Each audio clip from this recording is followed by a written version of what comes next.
Bom, olá meus amigos, minhas amigas, é um prazer estar aqui com vocês nesse projeto maravilhoso que é o Prosa com Chico. Eu sou o William Jacob, sou aqui da cidade de Uberlândia, Minas Gerais, sou trabalhador voluntário do Grupo Espírita Leon Denis, faço parte também da equipe Café com Espiritismo, participei como coautor de algumas obras, como o livro Conexão com Deus e Parábolas de Jesus à Luz da Doutrina Espírita, volume 1 e também no volume 2.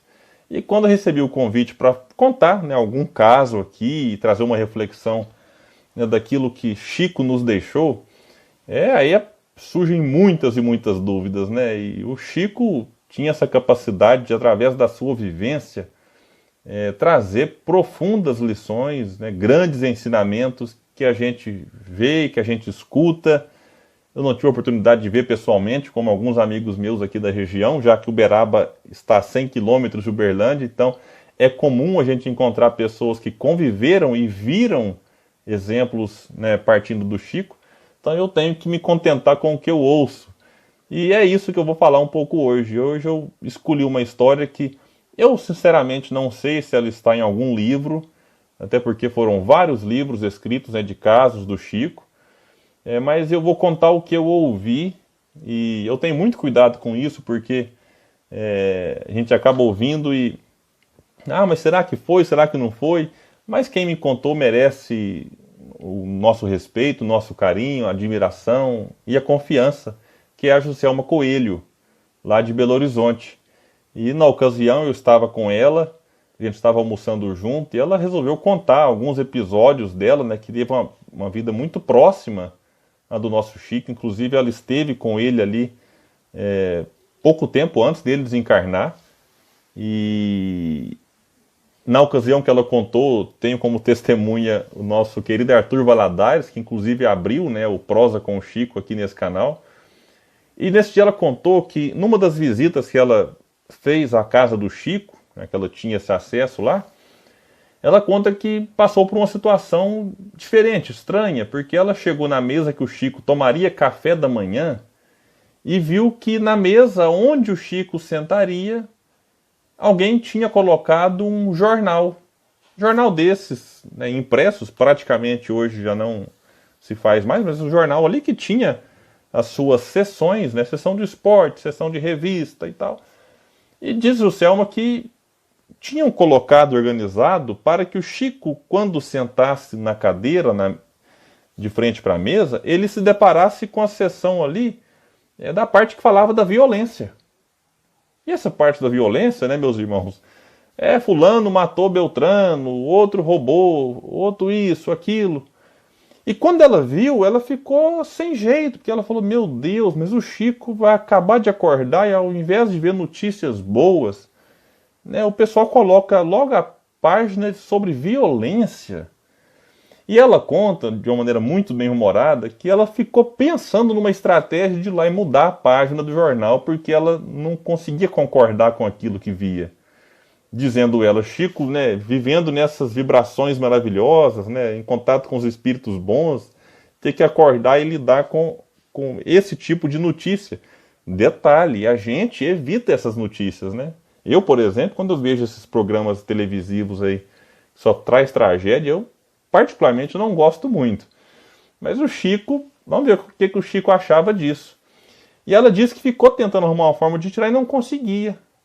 De repente ela vê o Chico vindo na direção da mesa e ela preocupada, meu Deus do céu, e agora? Aí o Chico foi, sentou, ela olhando o que o Chico ia fazer. Cumprimentou a todos, bom dia e tal. O Chico pegou o jornal e ela pensando, meu Deus do céu, e agora? O Chico vai ficar nervoso, o que vai acontecer, o que ele vai falar?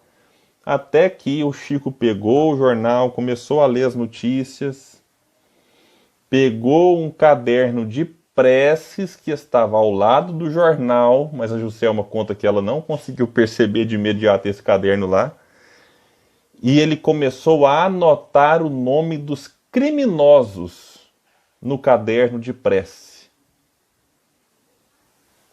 Quando a Juscelma viu aquilo, ela falou, nossa, ainda bem que eu não mexi no jornal, ainda bem que eu não tirei da página. E ele escreveu o nome e começou a agradecer os amigos. Ô, meus amigos, obrigado por comprarem o jornal, trazê-lo para mim, porque antes ele mesmo fazia isso, mas com o avançar da idade já não tinha mais essas mesmas condições.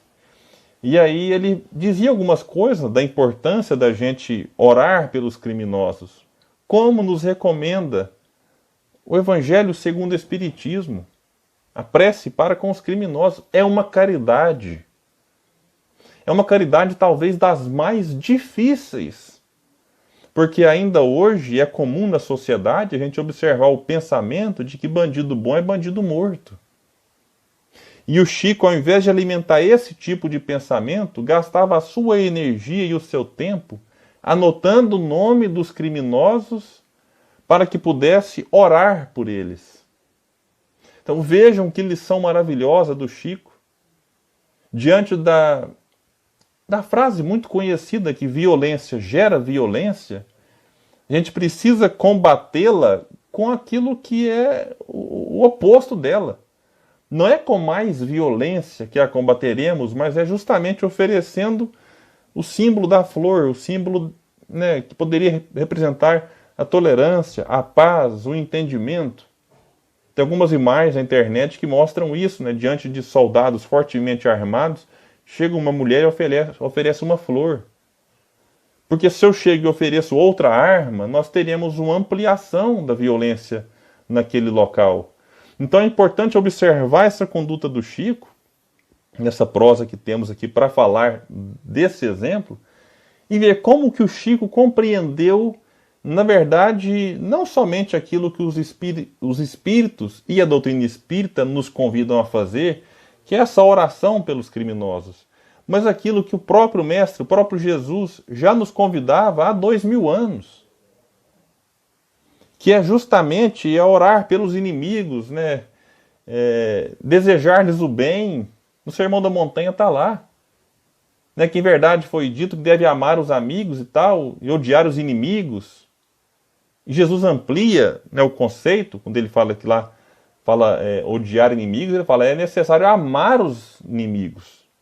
Porque ele faz uma certa, entre aspas, provocação, né, na minha interpretação, que Jesus vai dizer que se a gente amar só aqueles que nos amam, que diferença nós teremos? Lá ele cita os publicanos, porque os publicanos também amam. Publicanos na época eram mal vistos pela sociedade. Então se a gente ama só quem nos ama, o que é que nos diferencia daquele homem que é considerado de má vida também? Porque quem é de má vida ama quem lhe ama. Então do cristão é esperado um pouco mais. Kardec vai explicar, quando trata lá do amar os inimigos, que não exige de um espírita, de um cristão, que ame alguém que lhe quer o mal, da mesma forma como se ama um filho, por exemplo, alguém que lhe quer bem. Há uma distinção, não consigo amar quem acabou de me roubar como eu amo meu filho, a minha filha, por exemplo. Mas se eu não desejo o mal para ele, já é amá-lo. Se eu não quero revidar o mal que ele me fez com outro mal, já é amá-lo.